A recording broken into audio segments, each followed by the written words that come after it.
Masih di Sapa Indonesia Malam bersama saya Friska Clarissa. Kami kembali dengan informasi prosesi Jalan Salib Kreatif mengawali rangkaian Jumat Agung di Gereja Katedral Jakarta. Tahun ini Jalan Salib menceritakan penderitaan Yesus dari sudut pandang berbeda. Gereja Katedral mengusung tema Mater Purisima atau Ibu yang Suci dalam Jalan Salib tahun ini. Sebanyak 145 orang muda Katolik Gereja Katedral terlibat dalam prosesi Jalan Salib Kreatif yang berlangsung Jumat pagi. Gereja Katedral Jakarta menggelar ibadat Jumat Agung sesi terakhir pada pukul 6 petang. Ibadat sesi terakhir diikuti oleh 4.000 lebih umat Katolik.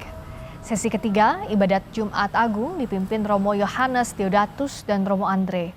Sebelumnya peringatan Jumat Agung dimulai dengan prosesi Jalan Salib Kreatif yang diperagakan oleh orang muda Katolik atau OMK Katolik.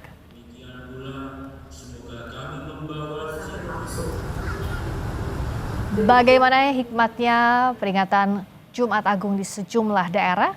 Kita simak bersama laporan jurnalis Kompas TV. Ada Suara Azani dan juru kamera Septa Yoga Janaloka dari Katedral Jakarta. Dan di Manado, Sulawesi Utara sudah bergabung juga Yana Singgal. Saya ke Suara dulu. Bagaimana jalannya ibadat Jumat Agung di Katedral Jakarta sampai malam hari ini? Ya, ibadah Jumat Agung di Gereja Katedral Jakarta sampai saat ini sudah berlangsung sesi ketiga, itu tadi dimulai pukul 6 petang dan sebelumnya di sesi pertama itu berada di pukul 12, kemudian sesi kedua itu berada di pukul 15. Dan sampai saat ini sesi ketiga ini masih berlangsung dan dipimpin oleh Romo Yohanes Deodatus dan didampingi oleh Romo Andre. Dan kemudian tadi pagi ini yang menjadi menarik adanya peragaan Jalan Salib yang di tahun ini yang berbeda, yaitu mengambil sisi seorang ibu. Artinya di sini Bunda Maria menunjukkan bagaimana hatinya kemudian mengalami hati yang sangat terluka dan melihat putranya sengsara dan wafat kemudian disalib begitu. Dan ini mengajarkan kepada kita semua bagaimana kita melihat duka, kemudian ada kasih di sana dan kemudian juga kasih itu disertai dengan pengharapan. Dan memang di tema kali ini di Pekan Suci yaitu kepedulian lebih kepada saudara yang lemah dan miskin. Kemudian di besok juga akan dilaksanakan misa malam Paskah, ini dibagi menjadi 2 sesi. Tirakatan Kebangkitan Tuhan ini misa pertama dilaksanakan secara offline maupun online. Ini pada pukul 17, kemudian nantinya akan dipimpin oleh Romo Albertus Hanirudi Hartoko dan didampingi oleh Romo Andre.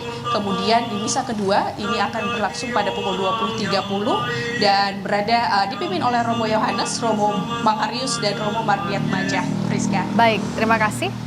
Suara Azani, berikutnya kita ke Manado, Sulawesi Utara bersama Yana Singgal. Bagaimana kalau di sana jalannya ibadah Jumat Agung? Ya, selamat malam Friska dan juga saudara. Pelaksanaan perayaan ibadah Jumat Agung di Kota Manado kami pantau sejak pagi hari telah berjalan dengan lancar dan penuh hikmat.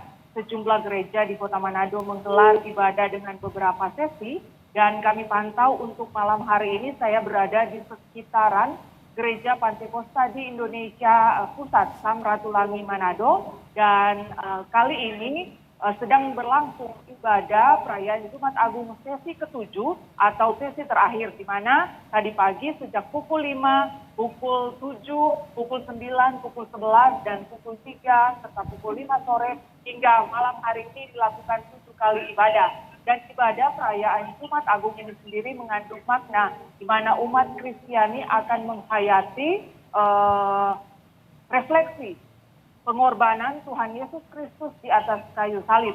Dan karenanya umat Kristiani pada perayaan Jumat Agung ini diharapkan dapat meneladani pengorbanan dan kisah sengsara Tuhan Yesus, di mana umat Kristiani diminta dan diharapkan untuk memberikan kasihnya sesuai dengan kasih yang ditunjukkan oleh Kristus dengan memberikan nyawanya untuk menebus dosa manusia di atas kayu salib. Dan kami pantau pada pelaksanaan kebaktian terakhir di Gereja Pantekosta di Indonesia Samratulangi Manado ini sendiri berlangsung dengan hikmat dan banyak sekali umat yang hadir untuk mengikuti kebaktian yang diserangkaikan dengan perayaan sakramen perjamuan kudus.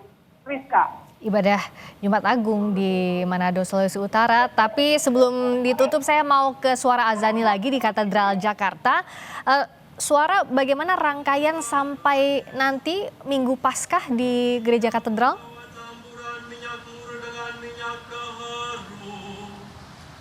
Iya Friska, untuk rangkaian sampai Minggu Paskah besok akan diadakan misa malam Paskah. Ini dibagi menjadi 2 sesi.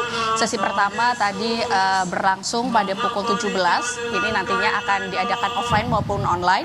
Dan kemudian di sesi kedua ini misa kedua pukul 20.30. Dan nantinya juga di Minggu Paskah ini akan diadakan 3 sesi.